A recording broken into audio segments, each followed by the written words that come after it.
So I think the next target will definitely be Project Eve. There's already multiple outlets going after it, and it's quite funny. Let's take a look at what's going on.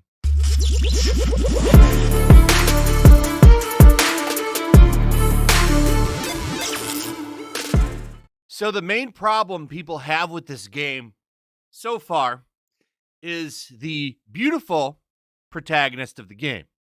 She has a fit body. You constantly look at her in third person perspective, meaning that you see her booty most of the game, which is, of course, a problem. Reset Era had a big meltdown over it. How dare she have a butt? It must be flat. They want it to be flat or something. Maybe make sure like you put pimples on it, something like that. Cellulite. That might get them a little bit more to calm down. Because you can't have a beautiful booty in video games anymore. It's not allowed. It is offensive. It is offensive. This was a hilarious video to make. I covered this a while ago. People getting mad about the butt over on Reset Era. Big meltdown. Bans and all kinds of stuff. Fun stuff. Check that video out. It was a lot of fun to make. Also, of course, don't forget that Digital Foundry had a meltdown over the game. They don't like beautiful women either. Say that this could offend women, having a protagonist that looks like this. Even though there are really women that look like this. She doesn't even have, this is what's crazy. I don't think there's anything that nuts about this design. Like, she doesn't have over-the-top boobs. She's just fit. She's got, the hourglass body and a nice booty. Okay? But doesn't matter. People are still after it. Digital Foundry's meltdown was great. Everybody roasted them. And deservedly. Panel a bunch of guys saying that this is an out-of-date design. Hey ladies, I'm hip. I'm with it. Don't lock yourself in a room with me. Basically is what was going on there with that Digital Foundry panel. I would stay far away from those gentlemen. But what's going on here now is no longer the booty. It is now the enemies of the game because they're called natives. What a story, Mark. A whole article complaining about the fact that the enemies in the game are called natives. Like a whole big meltdown over it. This is what's funny about this game is there's always something. There's always something going on in it. Now it's the enemies. Let me read you a little bit of this, and then I'm going to tell you what I think is going on here and why this is stupid, and this person is thinking with only a Western mentality here. So I'm going to skip this little part here. The name of these alien invaders is natives. It's N-A, and then it's T-I-V-E-S. But you can see they got the N-A capitalized. I don't know why that is. I'm imagining that they will explain this in the game. The name is confusing, to say the least. For context, ProjectEve is developed by ShiftUp, a South Korean company. As with any transnational game, translation must be taken into account with any critique of names or phrasing. Still, the fact that during either the development or translation stage of this game, multiple people signed off on the naming of these enemies.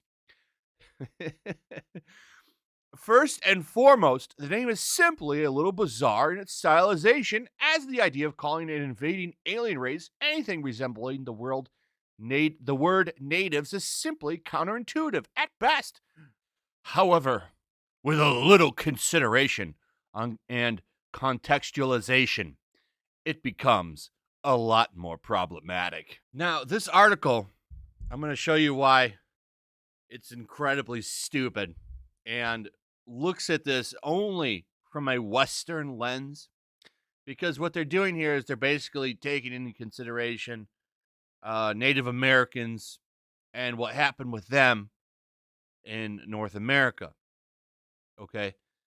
What they're not doing, after they wrote this whole article about natives as invaders, natives as the enemy, and so on, is they're not taking into account that this is probably based on the Japanese occupation of Korea. Remember, this game is based, well, it's not based out of, it's developed in Korea. Okay? It was developed in Korea, and they're probably taking inspiration from the Japanese occupation of Korea. Now, I've read in some areas that the Japanese considered themselves natives of Korea.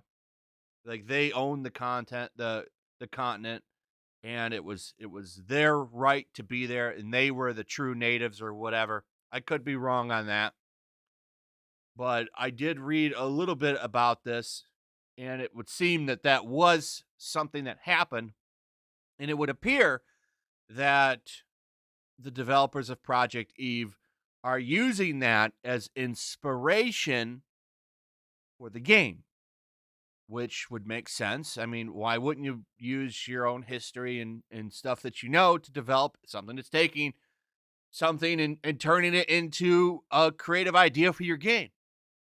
But the problem is these video game journalists, they don't look into stuff like this, and they don't understand what's going on, and they consider it only to be some kind of Western thing. Once again, showing like they only care about Western politics. They're not even considering what happened here in history.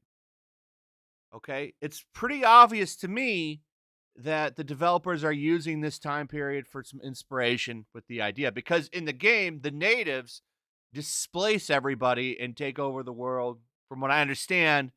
And, I guess, they're not looking into that. It's pretty obvious to me that there's a little inspiration going on there. So it's just funny to me that it's always through a Western lens with these video games journalists.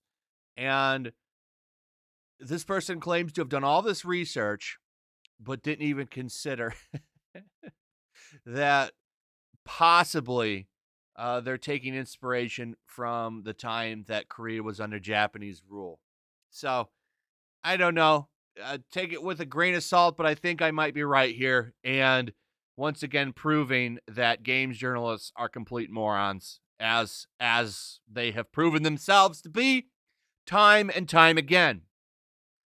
Anyway, that's pretty much it. Let me know what you guys think about all this in the comments below. Also, if you would please like, subscribe, share the video. Make sure you're still subscribed. Hit that notification bell. And I'll see you guys on the next one. Peace. Also, if you want to help support the channel, check out my Teespring store. There's a link in the description. You can find some merchandise in there that you might want to check out.